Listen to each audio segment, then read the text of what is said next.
hello everyone. Another UmbraCoffee episode, not counted. Don't Episode count them 3 this year. anymore. We are not I don't counting. know. It feels like it was ages since the last time when we talked. I just checked, Marcin. It was 5 weeks, which is the normal amount of time now for UmbraCoffees. However, this is my first one in 2 months, so it really has been ages. Yeah. Where have you been? How are you then? I don't know where I've been, honestly. I've been, in the last 2 months, I've been to the US twice, Canada, Bulgaria, Sweden, Australia, Middle East. I've lost count. Honestly, for the first 2 months of the year, I had a different country every week. So I finally, I'm back on my on firm ground now because I have to renew my passport, so I can't go anywhere. People who are watching us today, of course, in a lot of the countries today, we have a bank holidays or the days off. Not in every country, as it turns out. Poland and Netherlands are still working. But let us know where are you watching us today. And we are joined today, finally, because it took us a while, right, Richard, to get you here, by Richard Soderman. Hi, Richard. How are you today? Yeah, great. Thanks for having me. Yeah. The schedule was spot on this time. Yes. Yeah. And, no trains. Yes, and of course we are here today to talk about various topics Umbraco related, including the topic, I think the most hot topic in the recent month, which is Umbraco Bellissima. Let's maybe jump on it, because then we can talk about various other things on the way. And Richard, you've been also active recently about your explorations and your work around the Bellissima. But maybe for all the people who might not know you in front of our audience, what are you been doing? Why are you exploring Bellissima, and what is your background of Umbraco explorations? I'm Richard. I'm from the Netherlands, and I create Umbraco packages, mostly for a living. So I've made CMS import, member export, SEO checker, and a media protector. And that's why I'm checking out Bellissima the last few months. Not only because Italy is my favorite holiday country, but there needs to be something that needs to be done. And I'm trying to convert all my packages now to the latest Umbraco 14 environment. And it comes with a few struggles, because it's a whole new JavaScript framework, and I'm almost 50, so it's not it takes a bit slower to come up to speed with that. And all the concepts are completely different. So that's mostly been poking around for the last few weeks. I have my PowerShell script already, using ChatGPT to translate or to convert translation files, and that's the fun stuff. And now I'm in the lit web component stuff, and that's a bit harder. Yeah, I mean, I guess traditionally, Richard, you're a back-end developer as well.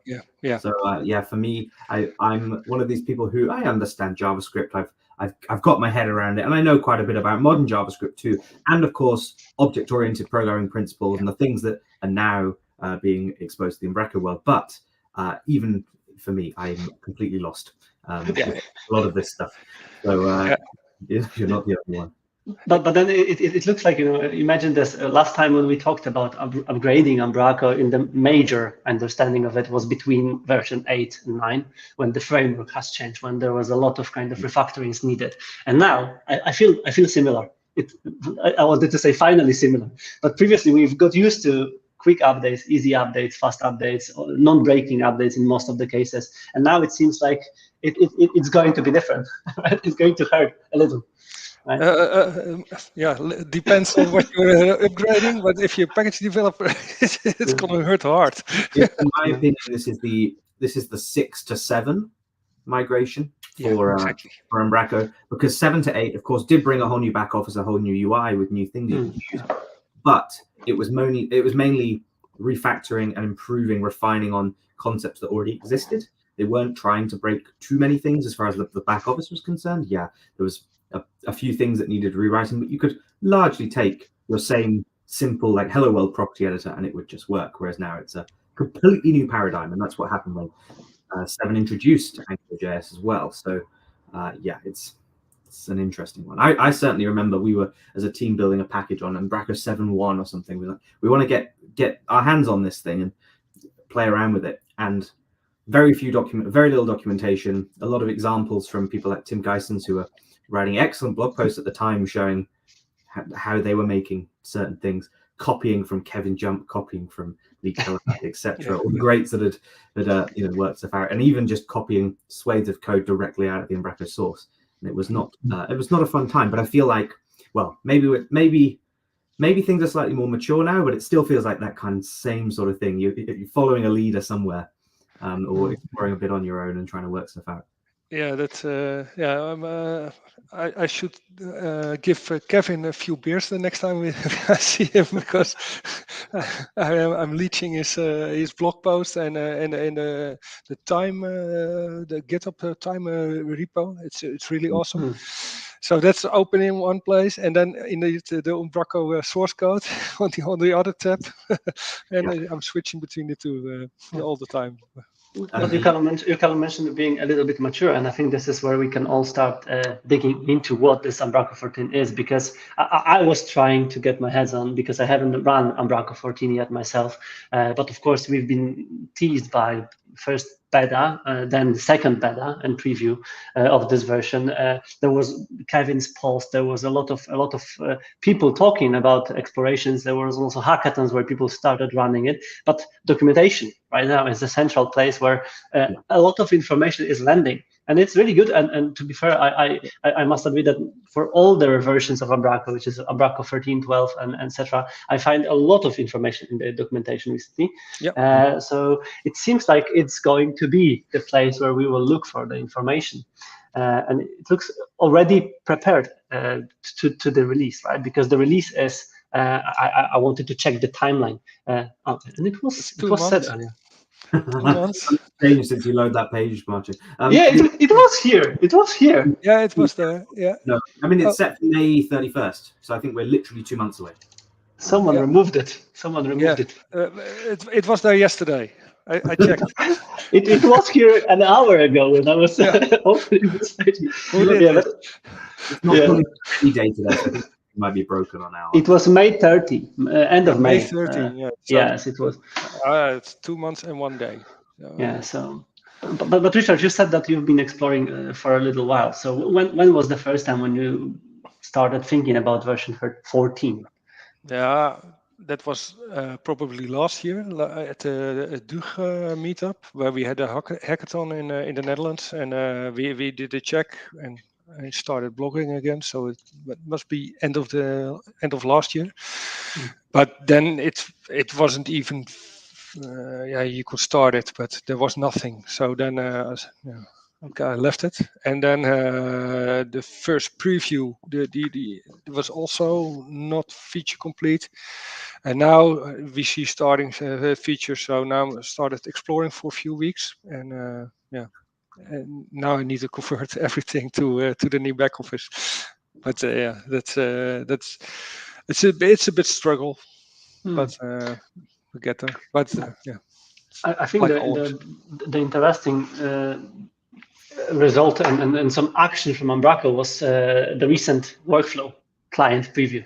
That was something what Callum, you've been even retweeting recently, saying that you've been pushing for it for a little while to get someone from Umbraco, from the insides, to release their journey, because obviously Umbraco also needs to update their work and their packages to be supported.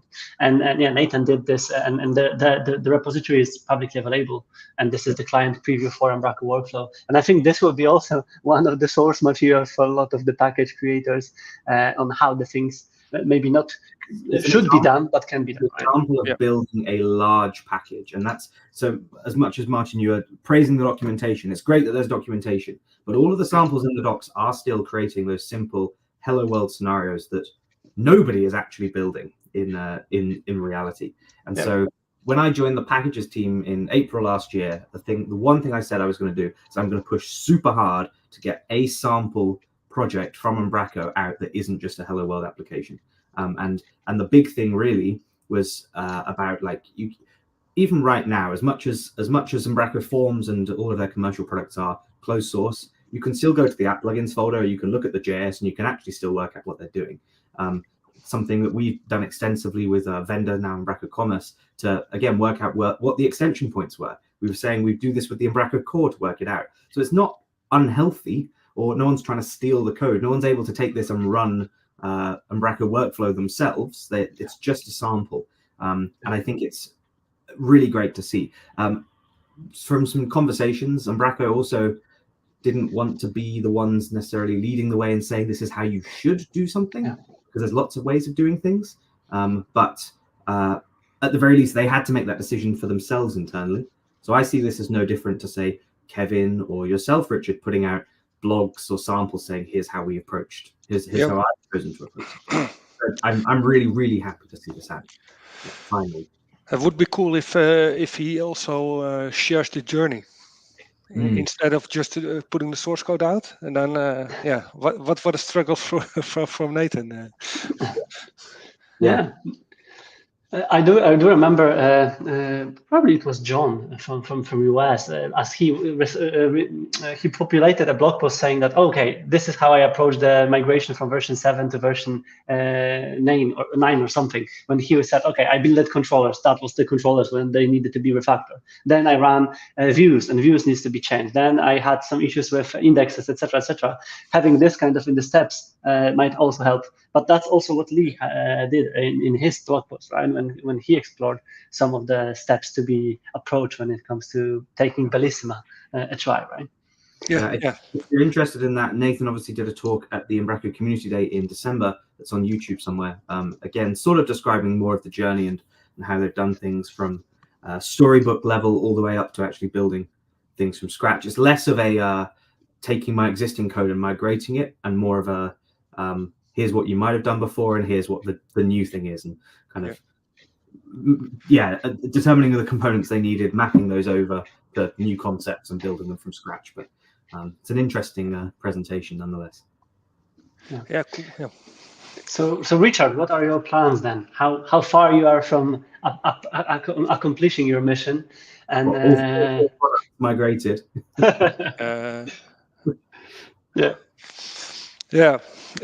I just started.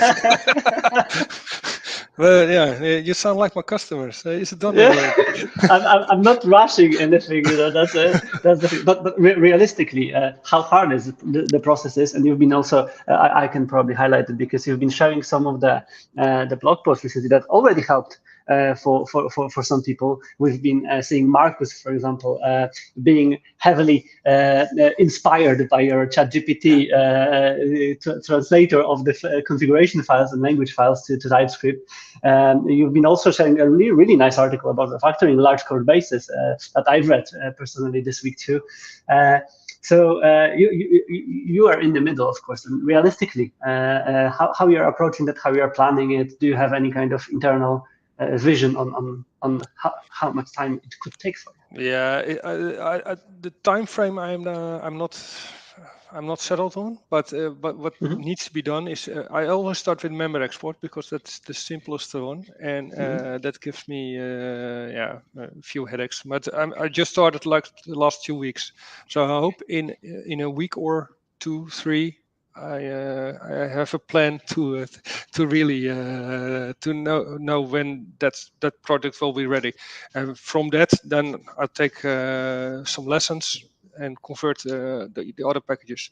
But the member export and the media protect, those are quite small. But the other CMS import is complete wizard, so and that needs to be converted, and it's all UI based with two-way data binding, what's not supported anymore. So I need to have something for that will work, and also it has a scaffolding framework, same as SEO checker. So I'm not a real UX designer, so I scaffold all the things, and that needs to work also for the next versions. Otherwise, you be mapping properties from left to right, and I try to avoid that for the last few years. So, no, but realistically, I hope before 15 is released. You're in an interesting position being a commercial package developer, because people want to use those packages. Now, I saw you did a very fascinating poll on LinkedIn this morning. We'll make sure there's a link actually down below for to go and vote on that, because asking, what's your plan for upgrades? My personal view is we're not going to be upgrading our 13 sites to 14. That's just not going to happen, because there's such a large amount of work that's going to be involved, where maybe we've customized things, or perhaps we've rely on community packages that haven't been upgraded yet. But that's not to say that it will be the default version for new people starting, probably after a short while, once packages become more available. So it's a question of, what are you targeting? Are people aiming for 14, to start new projects on 14 out of the gate? Are they going to wait a while? Are we going to wait even till 17, which will be the next LTS? And then it's for package developers. What do you decide you're going to support? Is there any pressure for you to rush out a release for 14 to be there from day one? Or can you take some time to get it right, see what the community does? I need a news article on my website, so I can send it to all my clients that it's not ready and why it is. But that's or write a book. Write a book about it. Yeah, write a book about it. Yeah, but exactly. But the funny thing is, indeed, with the new LTS version, the long-term support versions of Umbraco, you see here in the Netherlands, of course, mainly that people only go from LTS version to LTS version. So that's important. Before the next LTS version, it needs to be done, and that's 17 from the top of my head. So that must be doable. Which is only 18 months away as well. Like we think, okay, we're 13 right now, 14's coming, 17 feels like, but it is only 18 months. And yes, software moves fast in that time, but it's also going to take you many months to get these ready, Richard. So in your case, so like actually, it's not entirely crazy, I think. But at the same time, it's you're already taking the steps to do that, and as Callum mentioned, your perspective of being kind of commercial package creator and owner, it makes people want to use your packages, which means that if they will be upgrading their website, I think this was exactly with this Umbraco 13 release recently. It was like, okay, will all packages be ready? Should we update it, or is enough packages ready? Because that not all of them will be, but if I'm able to run my website as same or are similar to the ones that I built in the past.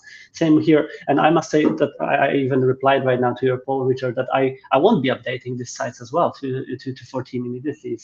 I'm waiting for 17 and fast adoption. It's not just updating, it's what you're starting with. So if you get tasked in June to start a new Umbraco site, what are you starting with?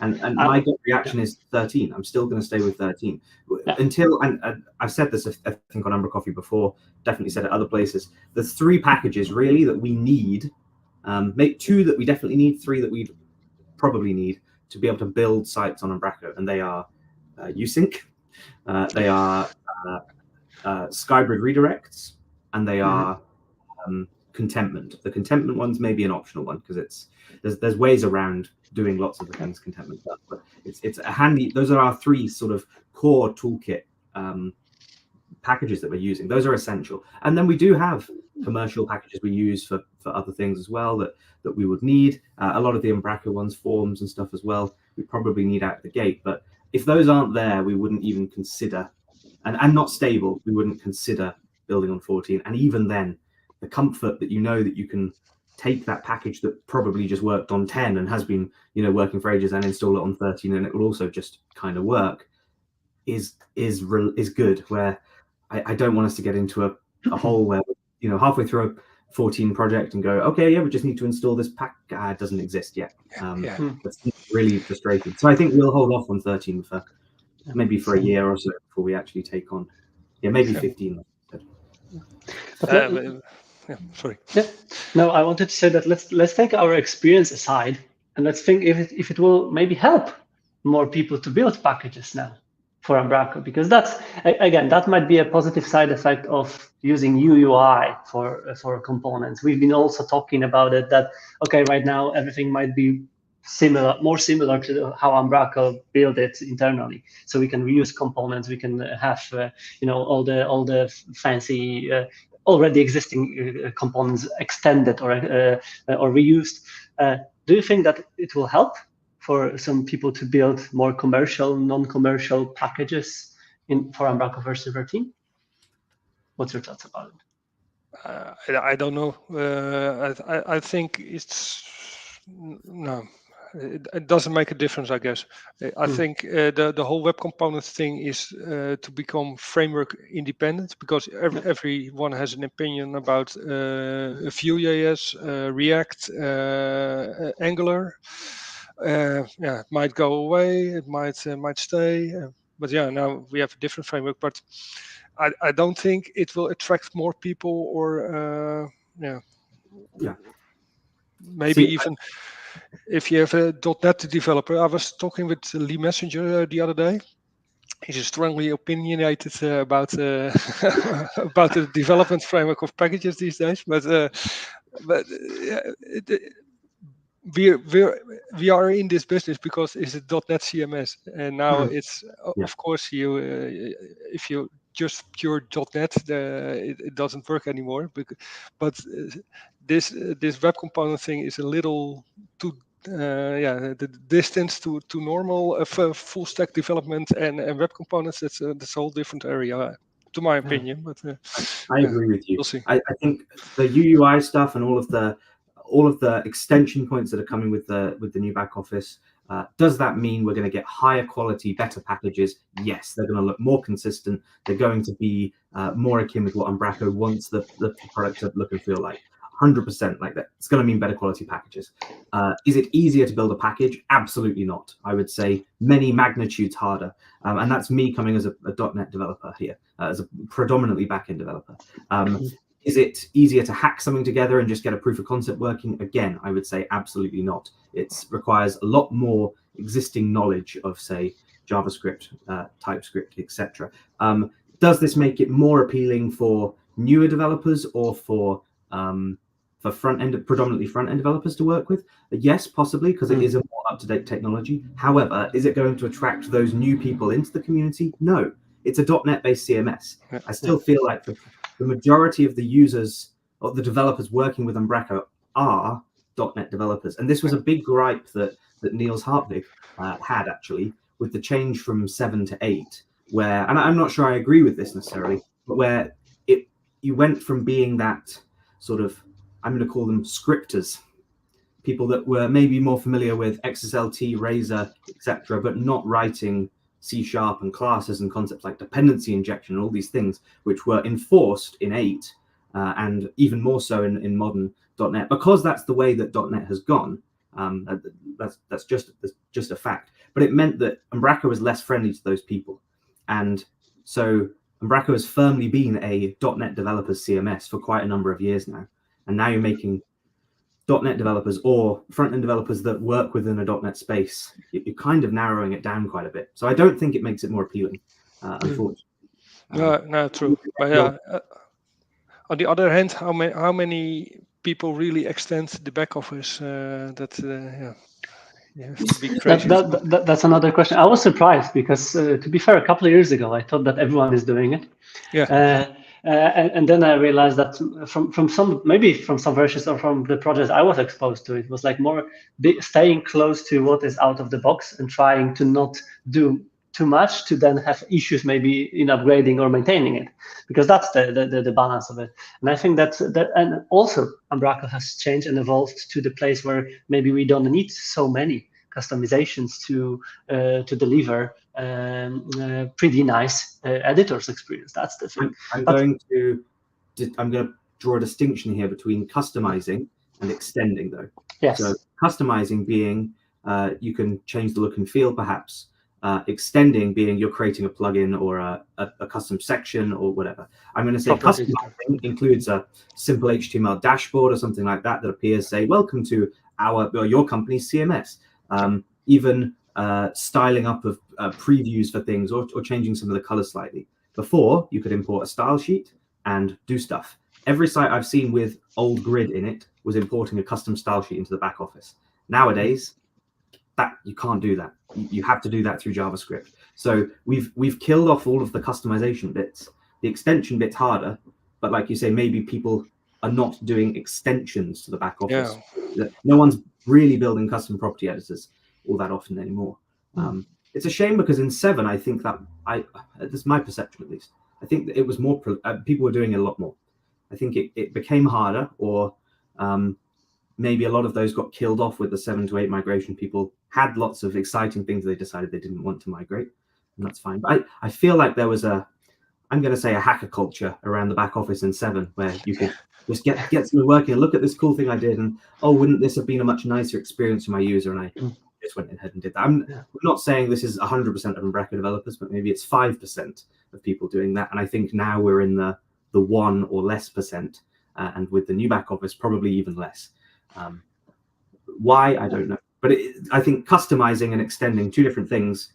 Both of them have become harder. Customizing, almost non-existent now. There's different ways of doing it too.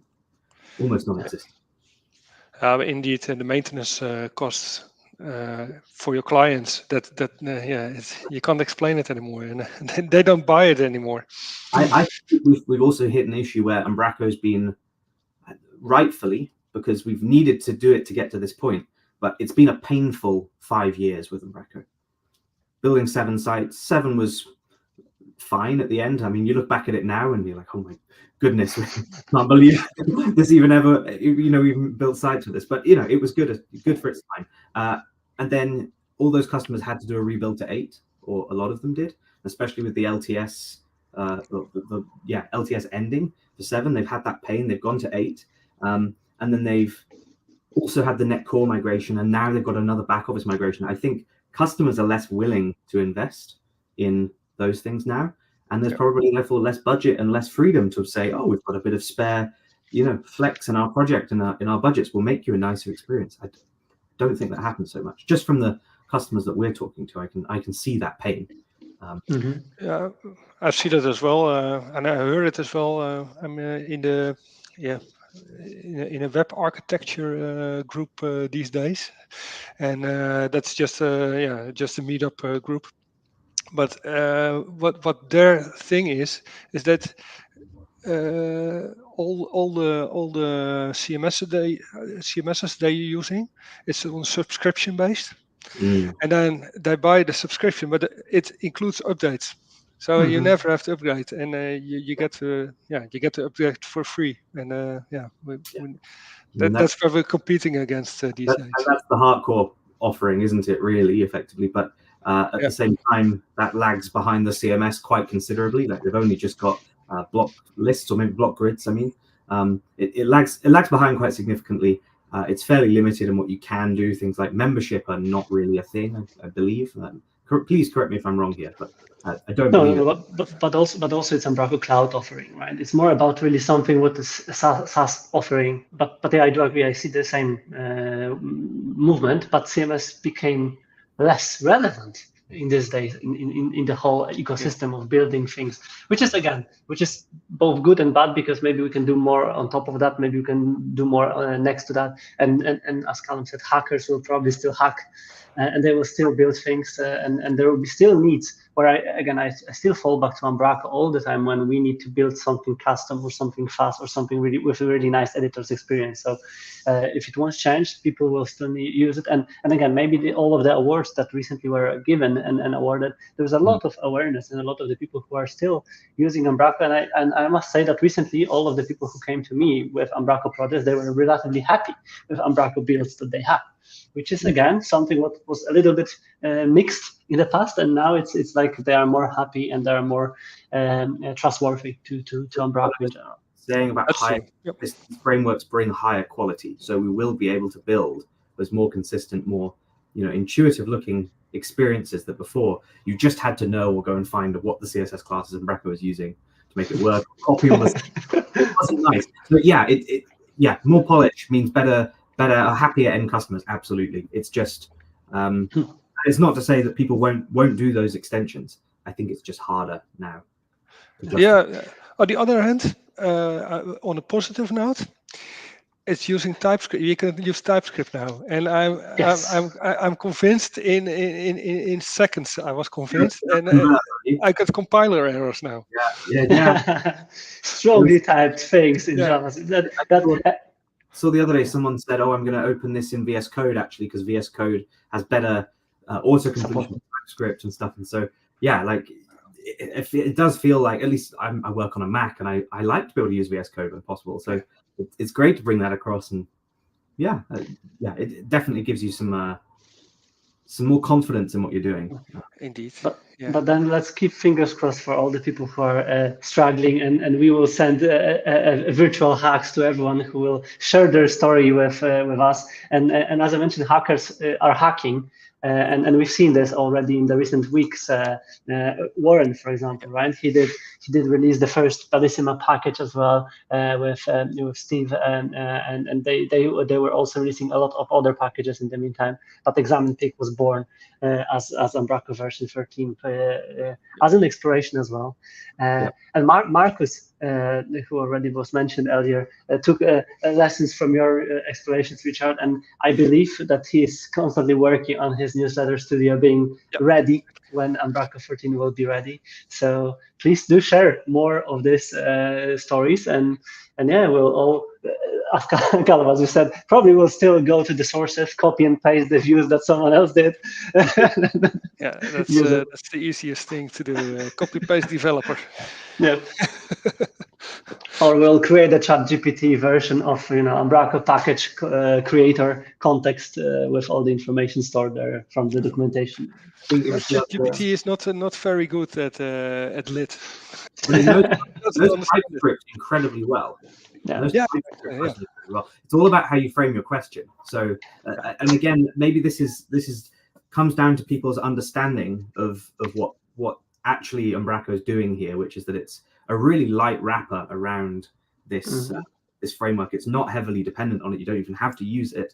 You can ask ChatGPT a generic web components question or a generic TypeScript question, and it will come back to you with fairly accurate, relevant things, as long as you know what you're asking. And that's going to be the difficult bit, because Umbraco also has their own wrappers around things. Yeah.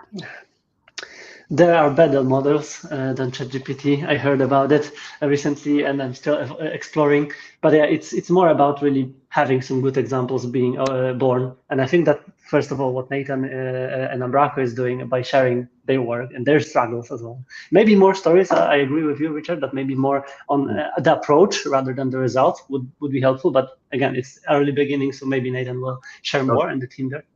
Okay. We have a code garden ahead of us as well, so there will be probably more. You guys have.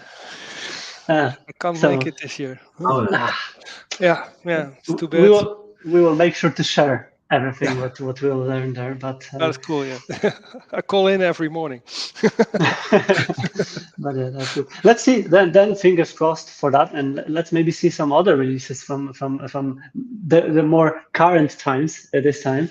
But yeah, everyone who will be struggling or doing something cool with version 14, please reach out to us. And Richard, same with your work. If you will move forward with anything, let us know. We'll always highlight it and make sure that it's distributed. I'll share with you guys. Yes, please. Cool. So let's maybe jump on some other releases from the community this month. We won't be bringing all of them, because there was plenty of them to be mentioned, even on the marketplace. But there are a couple of them which were really standing out. Maybe they were already mentioned multiple times as well. One of them was something what I recently spotted, which is Community Umbraco Checklist. And I spotted it because it looks really cool already in the back office. But it allows us to create a custom checklist divided into various sections with warnings, success total, and some actions to be configured. So if you're going live with the website, for example, and you need to check a lot of the things on the specific environments, that's what you can do, basically. And, I love that. Johan, submit that to the Umbraco Package Awards, please. It's also a Dutch guy, Johan. Oh, really? Yes. Yeah. Yes, Johan shared also a really nice blog post. I don't know if I have it on my list today, but there was a really great blog post about some explorations in the Umbraco too. So, yeah, it's probably a result of some really good hacking around Umbraco, and it looks really cool, and it serves us in the general. So pretty cool package to mention. Second is something what I call a good memory, which is Igloo theme. Who remembers Igloo theme? I do, and I saw this yesterday, and I'm very intrigued what's gone on here because it's been released by an agency, Site Doctor, in the UK, rather than the original. Little North was the actual team that was a spin-off from Webmine that built this, and I know it didn't get too much support maybe over the years because it was it was part of what was the product called? Uno, yeah. And yeah, I think it got some love, but it maybe didn't get quite the amount of support. But it looks like it's maybe changed hands and it's got a new lease of life, which is lovely. Yeah, it was interesting because of course it brought the memories about Umbraco Uno, all of the site builders approaches and kind of try to entry the competition in between of the site builders and maybe low code builders of the website. But of course it got back and now it's good to see that this is released as a theme and the team is maintaining it, releasing it, and yeah, we'll see more probably out of it because I also seen that the Little North team released some of other libraries and Igloo core libraries as well recently. So yeah, it was interesting to see this being released recently. The next a new package that I was intrigued with was the Index Now package, which again, in theory, submits all of the pages based on the URLs to all the search engines.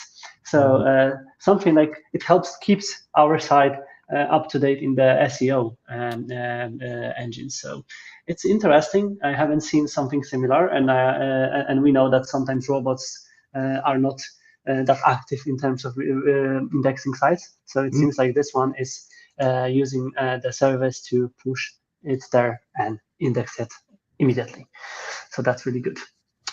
And other package from Warren and also Steve from Jibe, Umbraco Runtime Validator. So another set of validators that can be included to the project build, and then we can have an immediate feedback on how our project is structured. Do we make any kind of mistakes when it comes to the configuration of various packages, or if, for example, even load balancing or everything, basically what we want to check. And I don't know where I've seen some examples. Probably it was on our or marketplace, because there was a good example of checking this in the code. It looks like very handy. This is great. I mean, I think runtime modes is something that people don't actually know are necessarily there still, and two, there's some Umbraco core runtime mode validators. Things like if you're in production mode, you need an Umbraco application URL set in your config, those sorts of things. This is amazing, having some like community things. Load balancing is something that I think people get wrong a lot, and would be awesome to be able to opt in and say do this. In my eyes, this should be in the core as well, or all of this should be in the core. I'm sure it'll happen, but I like the idea that we've got a community place where people can contribute their own things back. There was a Christmas article, 24 days of Christmas. There was the whole article about this. It's really awesome. Yeah, I think generally, instead of going through the documentation, what I already did always when I was releasing websites, for example, go to Azure settings and see, okay, did I miss maybe some configuration in the specific version? Then we can have these validators running. The validator will already know which Umbraco version we are running. If there are any changes, if maybe there are some if checks to check against the specific version or changes, that would be really cool to see this maintained. And I'm glad that this community version of the package is also released, because a lot of people inside of the community have a lot of good experiences and bad experiences based on which this configuration can be released. So yeah, really cool package, and I would love to see more examples of this as well. And the next is another site builder, but the one that we've mentioned multiple times as well, with a new version being released this week as well, yesterday, if I'm correct. So 6.1 of Uskin site builder with a full support to Umbraco 13. So still heavily used. A lot of the people benefits, and I checked recently a lot of the use cases on the website on Uskin, and there is a lot of examples from various industries, and the team still does the amazing work to maintain it with a really nice and high scores of the Lighthouse and performance and so on. So that's really, really cool. And for everyone who was using it in the past versions, there is a new version with a lot of good changes inside of it. And yeah, quick look on what was the recently added here. Just let's filter it by recently added. So a lot of the packages, as I mentioned, some new starter kit that is called Reflections, but without any screenshots yet. So I didn't have time to install it yet to see what's there. Moriyama team did release a lot of PDF previews, extension packages and libraries, some UMB checkout updates, and plenty of other things being released recently. So that's really, really cool. Any specific updates from your side, Callum? Did you spot anything recently that you've used for? No, I've seen, and I don't know where I found it, but I think in the marketplace or something. But there was a really cool low-code package for the content API support. But I don't know where I found it. But it was on the internet. Maybe it was from Script or Swift article, or I've seen it this week. Okay. So there was, you can configure a low code. You could configure your own filters in the back office, so you can use it for front end stuff, and it was really cool. Yeah, that's very cool. Yeah, I haven't seen it. One more that I had on my list was coming from Dean Lin, because there was a Discord explorations recently about HTMX format and content delivery APIs. Which again, for me, is a complete magic. Still, but from what Dean mentioned to me today, it's possible right now to wrap up the all content delivery calls inside of one HTML file, and it's hosted, for example, on the free Azure Web App tier that will serve the static generated file, consuming the Umbraco content. So that's really cool. And yeah, Dean sent me even a nice video on how, I don't know if it's visible right now. Yeah. So how the content APIs are crawling the site, and from the static website, basically packed to one file. So that's really cool. I haven't explored that myself yet, but it looks like something what might help. And of course, static site generation is still something what a lot of people are exploring. Astro and I was going to mention some of the work that's been done around Astro. I know there's a community initiative right now to get that even Umbraco featured in their docs. But yeah, again, connecting with the delivery API. Someone recently generated a TypeScript client based on the OpenAPI spec for the delivery API. So you've got a full fluent API. You can use the in TypeScript, which is lovely. I think that's kind of cool. There's been this weird, it feels like front-end developers have just discovered that server-side rendering is a thing again. And so there's all this big movement to have these like dynamic static web apps, which is just a regular web app as far as I'm concerned. But yeah, again, and using Umbraco in those contexts too is pretty cool. And then there was the other thing that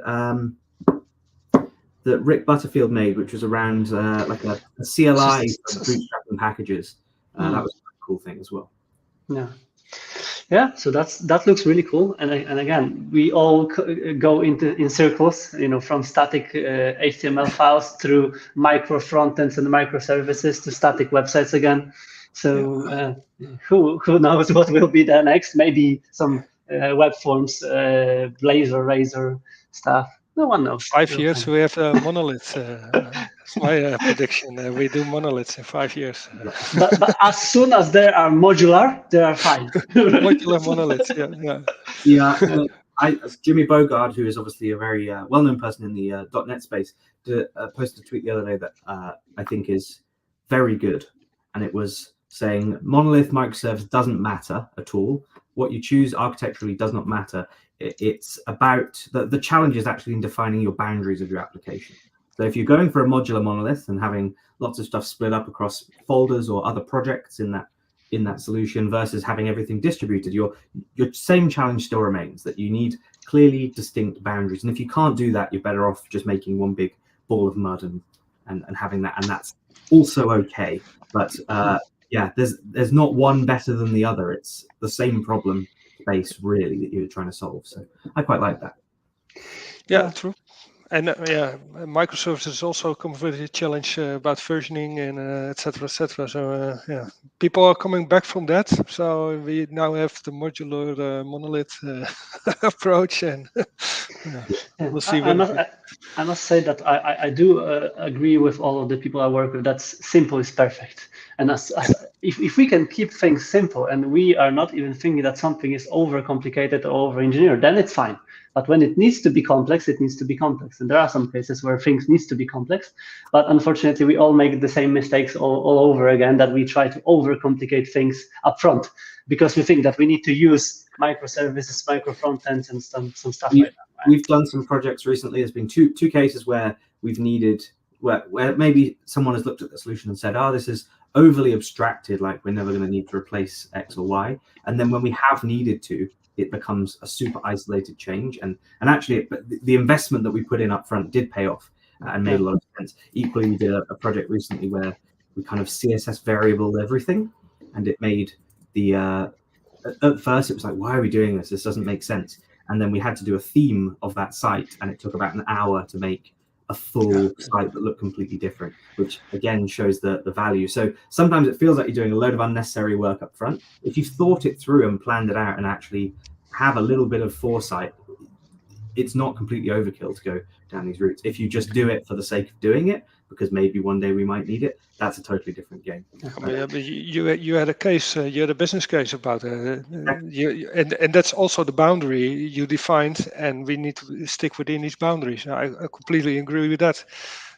I've seen a project, I fired a client because I needed to convert something, and I opened the Composer files, and there were like hundreds of Composer files in the version 8, and then I edited in one file. It was 700 lines, just registering, and it needed to be done within 2 days now. So it was 4 months. So we're not going to live with that. Oh, then we don't go live at all. Okay, fine, bye. Yeah, but what Callum you've mentioned about abstracting and all the dependency injections, for example, that's the beauty when you can just replace the implementation, when you know that you need to kind of abstract this in the interface. And that's why I signed myself to some kind of domain-driven design course recently. And I think this is where I would look for more like understanding of where set these boundaries, where we need to just abstract things all over, but things sometimes are not changing, and having this complexity overview will still keep us busy, and I think that will keep us active when it comes to developing stuff. Yeah. But we'll see. Nice. We will see. Cool. The next update from my list is Swift. As we were talking, there were 2 articles released this month, one from Aaron Sadler and one from Ian Wolk, and there was these libraries that I've mentioned from the marketplace were coming from this exploration. So I won't be spoiling articles. Take a look on them. It's being released with a lot of great links, both here on Swift and both also on Matt Spraitford's UMB FYI. So there is no need for duplication. Just keep follow them and explore all the things there. And also your article, Richard, here was mentioned. Yeah, so yeah, that's great. Let's talk about some events maybe that are ahead of us, because there is probably one of the most active periods in the schedule. I don't know why, but April, May, and June especially. June is like crazy around the events. It looks like a lot of the organizers wanted to just do something before summer holidays, and when I tried to book some time for the event, I was struggling a lot. But starting from two deadlines, just to mention, one is already passed, so Umbraco MVPs. That was collected until today. But funnily enough, I didn't know if I submitted my application. so we'll find out because a lot of people were not sure if the submission is submitted. But I do look forward for this year's MVPs because it seems like it's going to be a really nice process of finding out new people doing new stuff. And second deadline, which is still ahead of us. Monday. It's Monday, 31st of March. Umbraco Accessibility Day conference is looking for speakers, and it's happening on May. And the call for proposals and call for speakers is still open until then. So if anyone has something cool to present or share with the team and the community there, there's still time. And then the biggest event that, Richard, you've mentioned that you are unfortunately won't be able to make this year, which is Code Garden, released a full schedule now, so we can see what is going to happen. And I know that schedule is still being updated. There is a paddle, for example, added to the schedule. There are some runs, Code Garden runners, happening every day. But the schedule looks really, really cool. Callum, did you check the whole schedule already? As well, don't forget that. Yes, I have a special place in my heart to mention the umbraCoffee there. But yeah, we will be, of course, there and summarizing every day. So people like you, Richard, and all the people who won't be able to make it in place or in Odense will be able to watch on live stream on what is happening and what has happened during the day. But yeah, it looks really cool, and the agenda is fully packed. And I haven't checked all of the talks yet myself, I must admit, but I will be planning soon on what I want to see. So I'm going to throw something out there, which is that yet again, there is ignoring the Umbraco updates and like this is what HQ are doing, and here's what's coming in V14, all this stuff. There is one dedicated .NET topic, which I think is really interesting, because last year it was also the case. And there is a lot of JavaScript topics and a lot of hype. And I think it just signals really where the community's interests are heading. There's a lot less to talk about in the .NET world, maybe. There's some more generic like architectural topics as well, but there is one that's actually about .NET, which I just found quite interesting. Yes. But that's from the perspective of three backenders looking at the agenda at the moment. I'm just saying, it's like if you looked back to, I don't know, 2019, it would have been the exact opposite way: 2 JavaScript topics and 10 .NET topics, and it's not the case, and wasn't last year. That's true. Yeah, we'll find out. We'll find out. But as usually before Code Garden, I think there will be a lot of maybe not pressure, but a lot of updates to be released at Code Garden, because it's always the checkpoint of the year when things got released and more public. So I do hope that there will be really interesting stuff, and of course it will be a great opportunity for people to explore their journeys and issues with migrating stuff. Andy, for example, will be doing the talk about migrating packages to Umbraco 14. So I missed that. Yeah, there will be some things about that. So we will also miss it. No, we will miss it. We will be there. But it looks cool, and still there are early bird tickets. Yeah, before April 18th, there's still a chance to get some discounted tickets, and yeah, hopefully we'll see a lot of good people there. Couple of interesting things that I wanted to mention. I don't know, guys, if you knew about this list. I didn't until you shared it, and I'm glad. I'm glad this has come up, because yeah.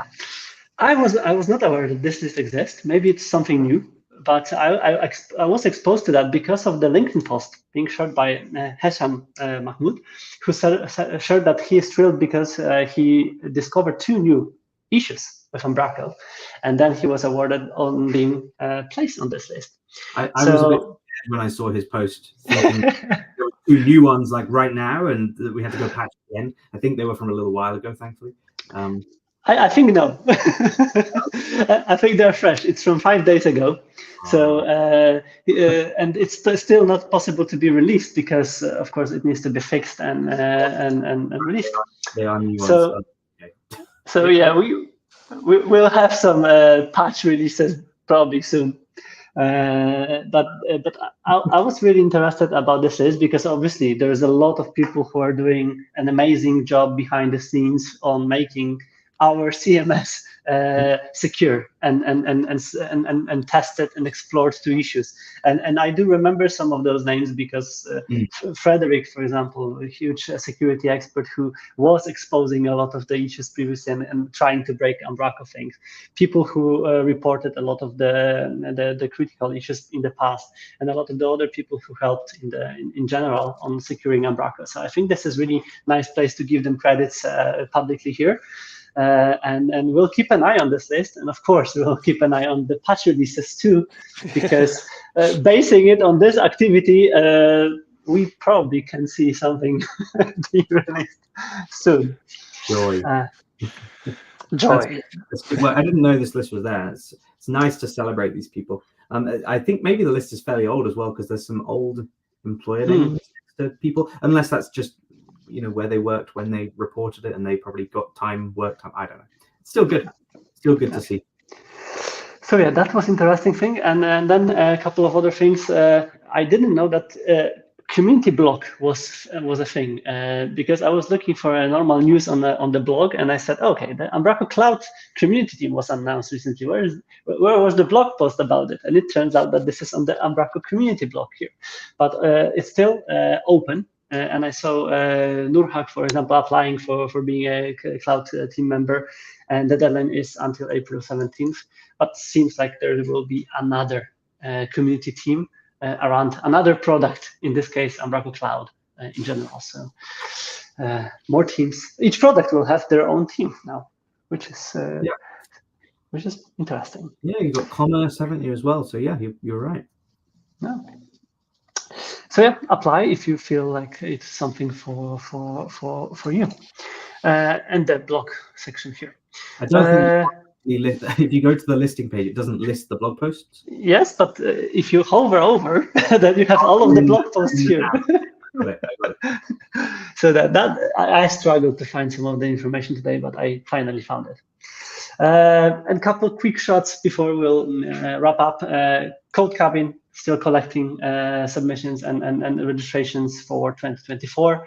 There was a new profile released and announced this month, which is Amalie and the blog post as usually following the new profile announcement, highlighting all of the activities, Umbraco meetups being organized in Copenhagen, hackathons, and a lot of great stuff that Amalie and team has done in the past. So check it out here. And one update was also Owen started blogging again. And the community corner that we've mentioned with Owen a while ago is back. And there is a new blog post highlighting, and interestingly, semi-retired full-stack developer here with his explorations. And I wanted to just give a big high five for Hugh and all the activities, because I found so many replies on our forum. He retired, I think, late last year, but he's still making packages and still on the forum and still on the issue tracker, and yeah.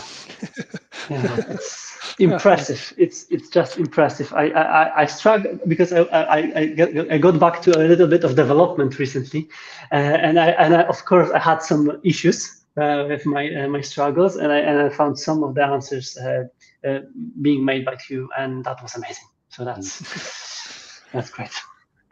So yeah, there is a lot of great highlights here. So we'll make sure that the link is attached to the blog post, and you can also check that. And last but not least, Astro.js, something what I've mentioned that is being mentioned a lot. I saw probably after Umbraco Spark as well, a lot of people discuss this topic. There was a couple of discussions in the community about it, and Ken also made a proof of concept here with the blog post, blog side being released through the delivery APIs, and of course converted into the Astro project. And it's all documented how it's done here and how it's generated, and it seems like it's being a hot topic, because even Jackson and a lot of other community members try to collect all of the information about it. So yeah, is it a new? I think it's a drinking game. This has definitely become very popular.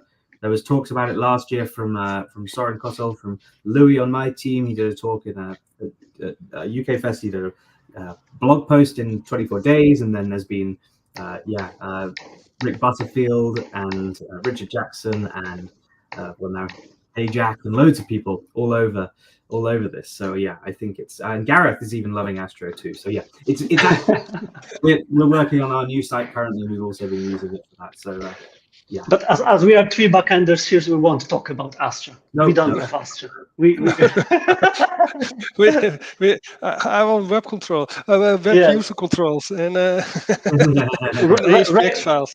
Razor for life. Razor for life.